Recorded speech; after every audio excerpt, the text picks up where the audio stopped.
பிறந்த குழந்தை முதல் 18 வயது வரை உள்ள குழந்தைகளுக்கான இலவச இருதய மருத்துவ ஆலோசனை முகாம் ஆகஸ்ட் 2 வரை கோவை KMCH மருத்துவமனையில் நடைபெறுகிறது. முன்பதிவிற்கு 8754887568.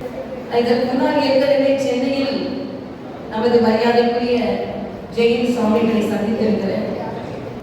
ஜெயின் சமூகம் என்பது நான் தெலுங்கானா ஆளுநராக இருக்கும்போது கூட எப்பெல்லாம் ஜெயின் சமூகத்தினர் என்னை அழைக்கிறார்களோ அப்பெல்லாம் நான் எல்லா நிகழ்ச்சிகளும் கலந்து கொண்டிருக்கிறேன். அந்த ஆசீர்வாதத்தினாலும் நான் இப்பொழுது நின்று கொண்டிருக்கிறேன். எவ்வளவு சேலஞ்சஸ் வந்தாலும் मुझको बहुत खुशी குருஜி எனக்கு ஹிந்தி ரொம்ப வராது, ஆனால் அவர்கிட்ட கொஞ்சம் ஆசீர்வாதம் அப்படி வந்திருக்காங்க.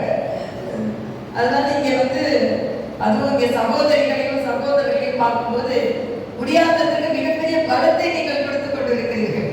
நிறைய சேவா ஆக்டிவிட்டிஸ் நீங்க கொடுக்குறீங்க. அதுவும் இதை படிக்கும் போது, அதுவும் துறவிகளை பற்றிய சுருக்கம் படிக்கும் பொழுது அவங்க காசு பணம் சொத்து எதுவுமே வேண்டியதில்லை. மக்களோட அன்பு மட்டும்தான் அவங்களோட சொத்து, அவங்களோட ஆசீர்வாதம் தான் நம்மளோட சொத்து. ஆக இந்த மாதிரி ஒரு ஆன்மாக்கள் நம்ம பார்க்கறதுன்றது மிகப்பெரிய பாக்கியம். 1.5 வருஷம் இருக்கு, ஆளுநரா இருந்திருக்கலாம், 2 ஆளுநரா இருந்தேன். ஆனா அதையெல்லாம் விட்டுட்டு வரும்பொழுது நம்ம மக்களுக்கு சேவை செய்யணும் அப்படின்னு வரும்பொழுது அவங்க அந்த ஆசீர்வாதத்தை எனக்கு கொடுத்ததுக்கு ரொம்ப நன்றி. அவர்களை எப்படி இந்த சூழ்நிலையை நான் விவரிக்க வேண்டும் என்றே தெரியவில்லை. இன்றைய நாள் எனக்கு மிகவும் ஆசீர்வதிக்கப்பட்ட நாள்.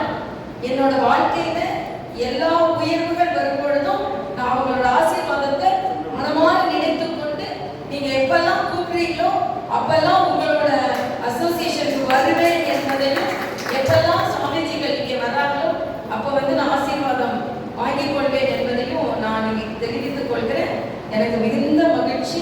அவர்களிடம் பேசியது எனக்கு மிகுந்த ஒரு டிவைன் எக்ஸ்பீரியன்ஸ் டிவைன் எக்ஸ்பீரியன்ஸ்.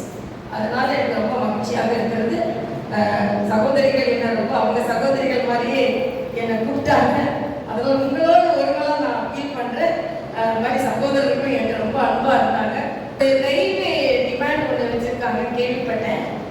இங்கே ரயில் நிறுத்தி போகணும் அப்படின்னு சொல்லி நான் பர்சனல் ரிக்வெஸ்டா ரயில்வே மினிஸ்டருக்கு அஸ்வினி வைஷ்ணவ்